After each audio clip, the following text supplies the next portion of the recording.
嗨，大家好，我是躺平叔。今天是2026年8月19号。这一期我們繼續聊聊伊朗，聊聊中東，聊聊波斯局勢。今天是美國和以色列對伊朗進行混合糾治的第173天，同時也是哈梅內伊悟道成仙的第173天，也是穆吉塔巴音信全無、人間蒸發的第173天。特朗普他在自己的社交媒體上發了一張圖片，這個圖片他把霍爾木茲海峽劃為美國領土，無異於在伊朗太歲頭上動土，又是在撩撥伊朗人。伊朗人很生氣啊！伊朗副外長加里巴巴迪隨即發文駁斥，稱特朗普關於霍爾木茲海峽的妄想，要麼自行糾正，要麼將由我們來糾正。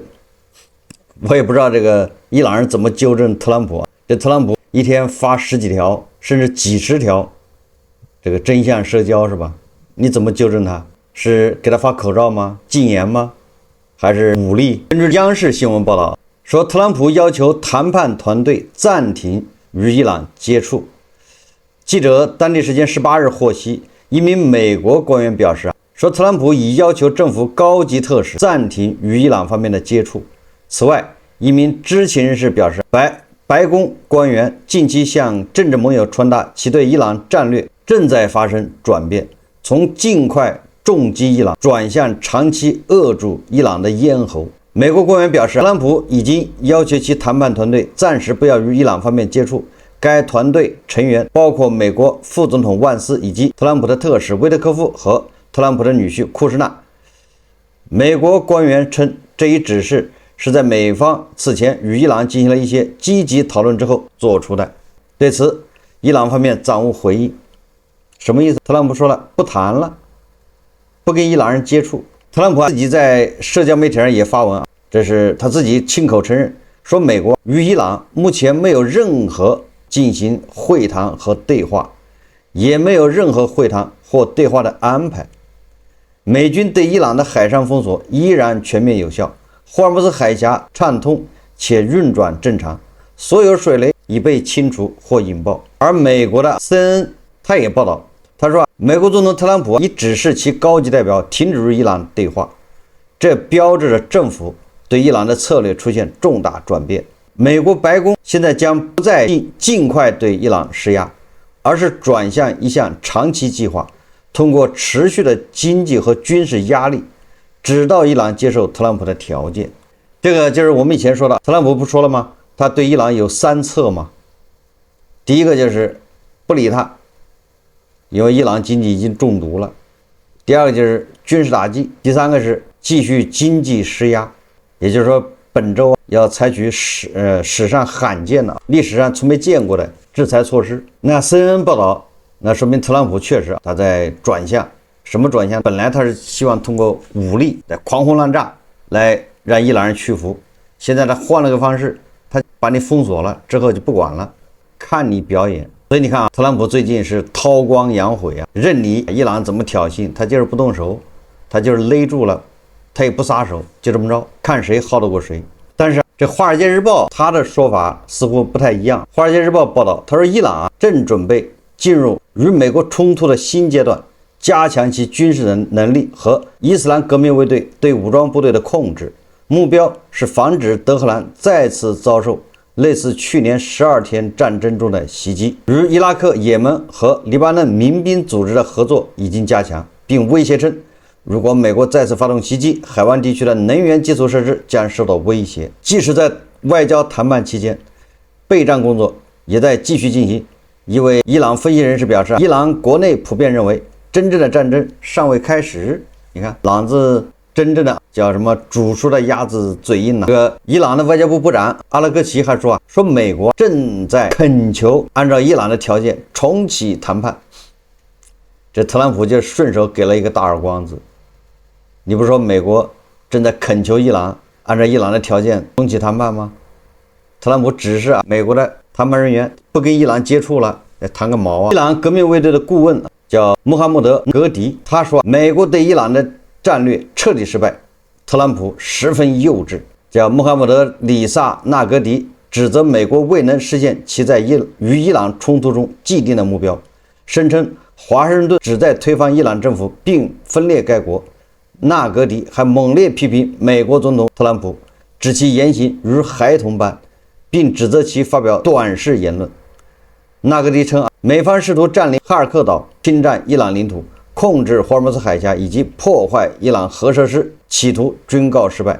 他同時強調了霍爾木茲海峽的戰略重要性，並表示伊朗必須重建威懾力，以防止未來的遭受襲擊。特朗普確實陷入目前可以說也是一種困境，因為不戰不和，雖然對伊朗來說日子不好過，勒住了伊朗的脖子，但是特朗普的目的也沒達到啊！你不是伊朗去核嗎？你這麼拖，伊朗萬一核武器搞出來怎麼辦？你拖的時間越長，伊朗的核武器越可能搞出来，因為核武器畢竟技術上面沒有什麼大的障礙，假以時日，只要他有錢，再跟俄羅斯再勾結，誰知道？所以說夜長夢多，這個是特朗普敗筆。當初如果特朗普一鼓作氣拿下哈爾克島，在波斯灣那兒，在霍爾木茲海峽北岸是吧，再搞一些緩衝區。這個時候，如果再進行的叫消耗戰持久，那伊朗就受不了了。现在很難說伊朗扛不住，雖然經濟上伊朗不行，但是他在搞核武器這塊還是有機會的。伊朗最高領袖顧問納迪克表示，他說伊朗當前頭號任務是重建威懾，確保國家安全。他強調，外交和戰爭都只是工具，無論哪種手段，目標必須達成。他明確警告，攻擊伊朗必須付出代價，美方若通過外交解決，就必須接受伊方條件並承擔相應的賠償，讓特朗普賠錢。這個伊朗的議長卡列巴夫他也發文抨擊了美國財長貝森特和防長郝克塞斯，稱他們在與伊朗的戰爭中力不從心。卡列巴夫說他說美國人認為對伊朗施加更大壓力會贏得那些從未包含在協議中的讓步。貝森特和郝克塞斯完全超出了他們的能力範圍，別再指望這群小丑從帽子裡變出兔子來，收拾你自己制造的爛攤子了。雖然伊朗一再強調美國不守約，霍爾木茲海峽就不會重開。這個伊朗伊斯蘭議會議長、首席談判代表卡利巴夫8月18號在德黑蘭重申，霍爾木茲海峽將繼續關閉，直到美國滿足與伊朗達成了諒解備忘錄中的各項條件，包括解除對伊朗的海上封鎖和制裁，以及解凍伊朗資產等。也就是說，伊朗方面一再宣稱霍爾木茲海峽是關閉的。但是CNN 報道，他說最近2周通過霍爾木茲海峽的船只超過80%走南部航道，也就是阿曼那一側，沒有走伊朗航道，就是北部航道。客觀而言，伊朗已經喪失了對霍爾木茲海峽的大部分的掌控權。這是 CNN 的報道。CNN 一向只報道對特朗普不利的那這個消息似乎對特朗普有利佐證了特朗普的說法。特朗普說他美軍控制了霍爾木茲海峽。CNN 說伊朗已經喪失了對霍爾木茲海峽的大部分掌控權。這太陽打西邊出來了，居然說特朗普好話。這個特朗普的女婿庫什納他接受媒體採訪，他說美國政府與伊朗政府各個部门之間的對話可能比以往任何時候都更加深入。他說我們進行了許多富有成效的對話，我認為這非常有幫助。經過這麼多年關係中中斷和對話缺失，美國和伊朗之間確實缺乏信任，他們正在以非常積極的方式進行互動，這非常積極，但我們尚未在理解方面取得進展。特朗普總統會非常耐心，他不想急於達成協議。也就是庫什納被伊朗人還沒有耍夠這個伊朗人納悶他說你這個庫什納到底是來談判的還是來找虐的？一而再再而三的來呢，就是屬於找虐，不是談判的。我們再来看看伊朗人的算盤，但是這都是放風，不是正式的報道。這個放風也可以視為伊朗對外界試探。據多名熟悉情況的德黑蘭高級消息人士透露，伊朗高層官員近期會晤後，伊朗已完成永久收費系統的基礎工作。該系統將所有航運引導至伊朗控制的霍爾木茲海峽北线航道，從伊朗那一側不走阿曼那一側。該框架將賦予伊朗交通管理、過境許可、收費徵收和船舶服務的權利。按照伊朗此前宣布的貨物價值7%的費率計算，該系統每年可產生高達1000億美元的淨利潤，約合每天3億8千萬美元。一艘載有200萬桶原油的超大型油輪單次通行費用1100萬美元，而收費幾乎沒有商品成本，因此約97%為純利潤，這將使霍爾木茲海峽盈利能力與美國的科技公司 Meta 的母公司英偉達以及沙特阿美相比肩，同時達到蘇伊士運河歷史峰值收入的15到20倍。一個霍爾木茲海峽，它一年收費是蘇伊士運河的15到20倍，峰值的15到20倍啊！你簡直是這個癩蛤蟆打哈欠，口氣心還真不小，是不是？伊朗高層官員強調，重新開放海峽必須滿足伊朗的所有要求，包括解除美國封鎖、解凍伊朗資產以及解除制裁。官員們補充說，特朗普近期就海峽問題威脅轟炸阿曼，這可能是阿曼方面同意伊朗主導地位的跡象。我們昨天說過了，也就是說，伊朗人呢，這可是千秋大夢，夢裡什麼都有。他居然要收過路的這個貨值的7%做過路費，也就刮你7%，刮一層皮，怎麼可能？也不提供服務，也沒有服務，就是過路啊！這朗子是被美國人打糊塗了吧？一艘郵輪要多交1100萬美元過路費，100萬美元的就是大幾千萬人民幣啊！你这再多收一點就1個億人民幣啊！開玩笑啊！所以很顯然，這貓拉呀還是沒有被教訓好。有記者問伊朗，現在他這一次導彈反擊啊，好像比第一輪取得了效果，打疼了特朗普，問他是不是背後有大國相助的傳聞。那麼伊朗回應了啊，背後有大國相助的傳聞。伊朗直言肯定不是俄羅斯，俄製武器根本不領用。伊朗國家電視台近期報道，革命衛隊的專家宣稱，從美伊衝突至今，伊朗使用的所有武器系統、防空導彈等都是伊朗自行研發的，就是自研的，並且取得了極大的戰果。同時還表示，雖然他們擁有俄羅斯的 S-300 防空導彈，還有很多俄製導彈，但這些武器效果有限。這次是回應了伊朗靠大國幫助的猜測，而伊朗對俄羅斯武器的看法，在某個程度也不算潑髒水，因為俄製武器的效果確實不好。事實上，伊朗方面這次貶低俄羅斯武器並非沒有原因，而是伊朗作為俄羅斯武器的購買方的實際感受。伊朗是俄羅斯武器主要採購國，其採購的武器除這個 S-300和道爾 M1 之外，也包括米格29戰鬥機、蘇24轟炸機，以及1000輛 T-72S 坦克和1500輛 BM 步兵戰車。伊朗從大哥那兒買了很多俄製武器。伊朗方面的武器現代化很大程度上就依賴俄羅斯，但是這些俄羅斯武器的表現卻讓伊朗方面十分惱火，因為他們幾乎起不到任何作用，還讓伊朗方面平白遭受襲擊。但是你這個時候說大哥的武器不靠譜，這個是背後捅刀子。大哥武器靠不靠譜，不需要你3D 來說，人家在俄烏戰場上就已經表現出來了，還需要你在這再說一道嗎？你這不是在人家心口上扎刀子嗎？傷口上撒鹽。這大哥聽完之後多生氣啊，多沒面子。口號不能當飯吃，伊朗的強硬派嘴呀越來越硬，但是嘴越硬，再硬的嘴他也得吃飯呢。你到底有沒有飯吃呢？伊朗民眾說工資幾天就花光，肉已從餐桌消失，不知該怎麼撐下去。儘管伊朗在與美國的戰爭中展現其韌性，但其領導人擔心特朗普威脅施加更多經濟懲罰可能加劇民生困難，重新引發動盪，並進一步削弱伊斯蘭政權的合法性。美國總統8月14日宣誓要在經濟上狠狠打擊伊朗。此前一天，財政部長貝森特表示，華盛頓最早將於下周對德黑蘭採取前所未見的措施。華盛頓尚未說明這些措施的具體內容。據3名伊朗官員稱呢，儘管伊朗領導人在近6個月的衝突中堅持下來，並事實上關閉了全球重要的石油運輸通道霍爾木茲海峽，表現得十分強硬，但他們正面臨日益增大的國內壓力，可能引發全球範圍的動盪。伊朗在開戰時已面臨高通脹、貨幣貶值、能源短缺、制裁和深層次結構性弱點，如今還必須應對基礎設施受損、貿易中斷、生產損失和重建成本。土木工程師阿爾西亞在戰爭爆發前曾在伊朗建築行業工作10年。這場始於2月28日美國和以色列襲擊的戰爭使項目基本陷入停滯。如今，有時項目被推遲和取消，成本飆升，他很難找到工作，而快速復甦的前景渺茫。我很擔心，如果特朗普實施更多制裁，普通人怎麼活？我不希望我的國家受到軍事或經濟上的懲罰。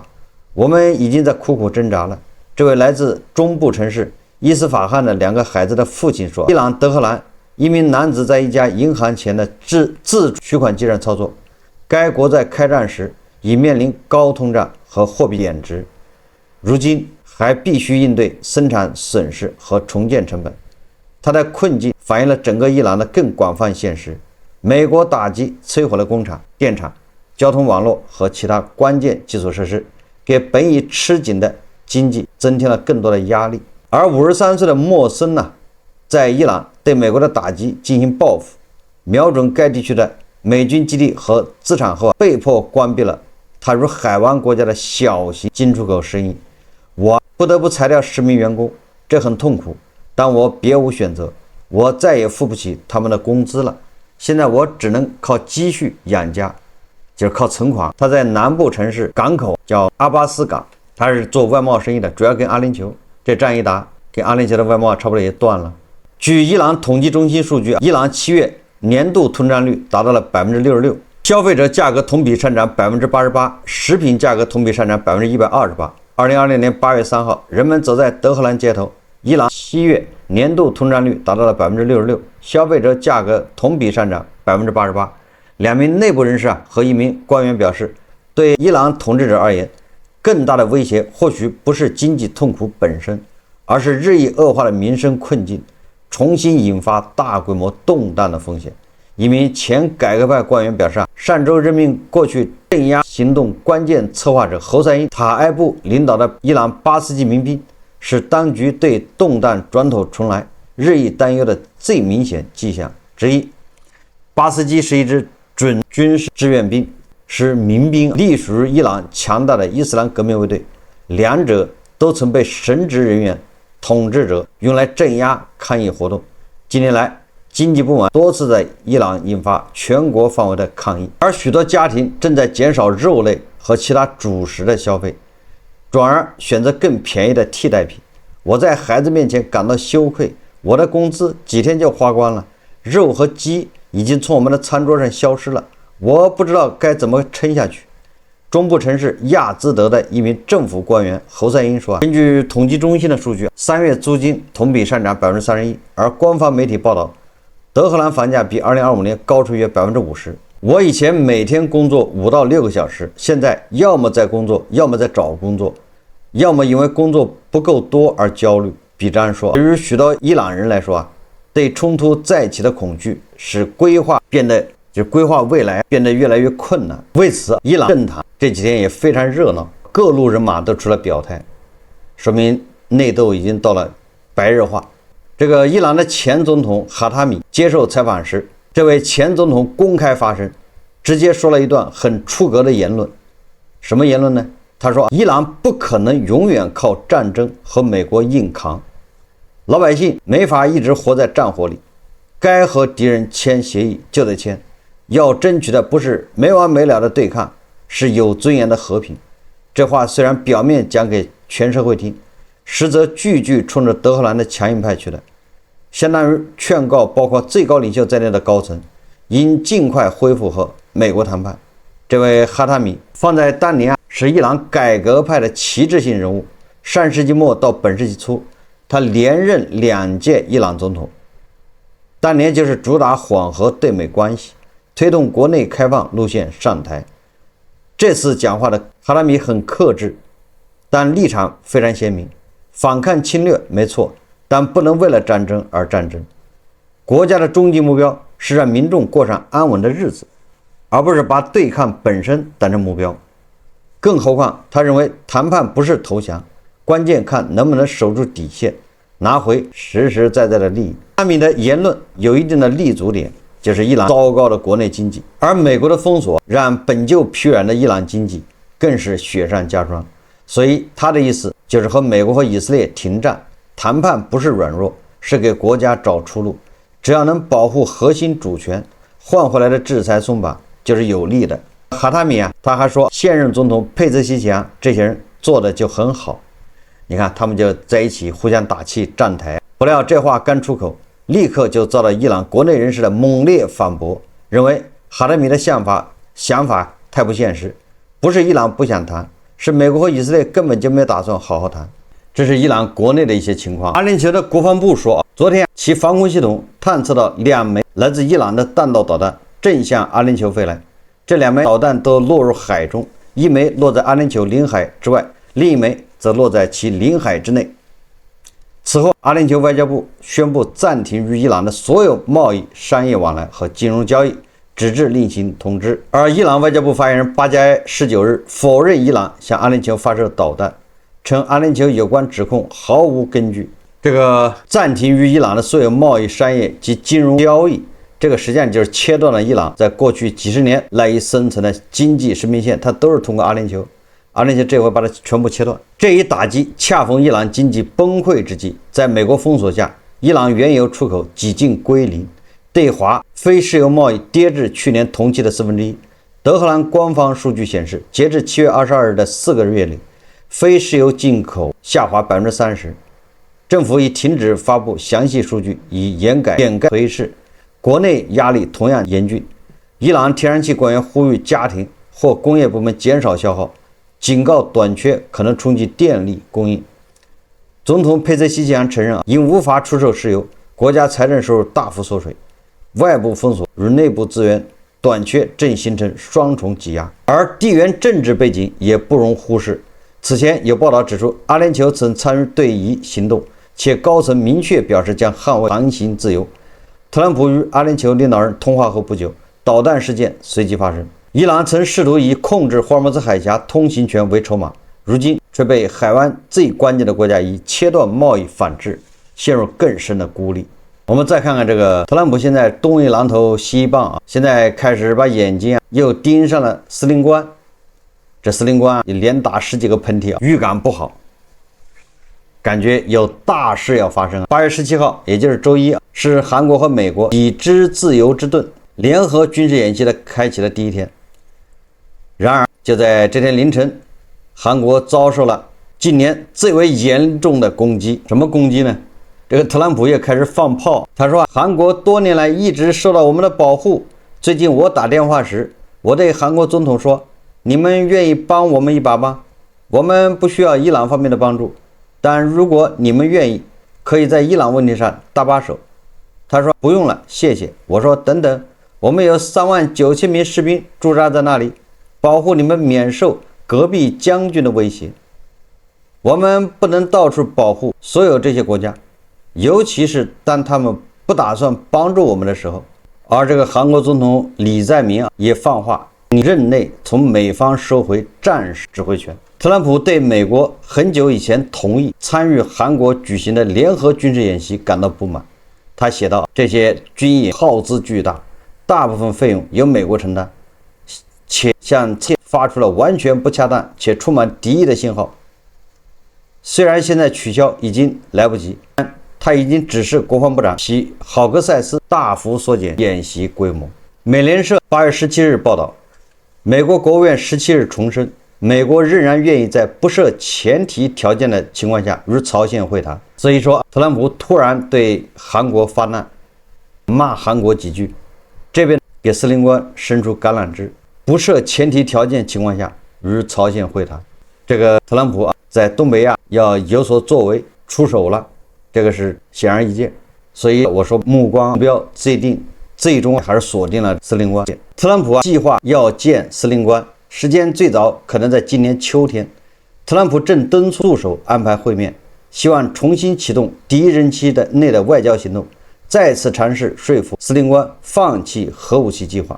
據《華爾街日報》報道，美國官員近日透露，特朗普私下討論過，計劃在下一次亞洲之行期間與司令官舉行面對面會談。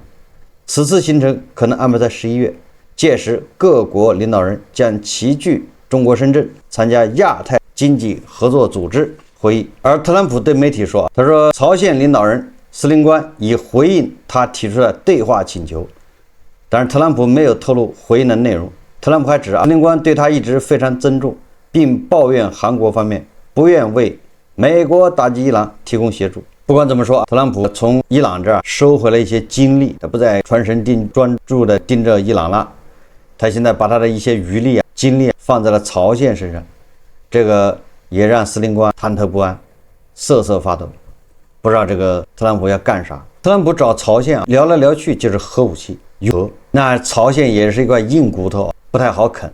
我們要看一看特朗普他是怎麼啃的。懂王射日，總是射一個少一個。好，這期節目我們就聊到這裡，感謝大家收看。如果喜歡我的節目，歡迎訂閱、點讚、評論，謝謝大家。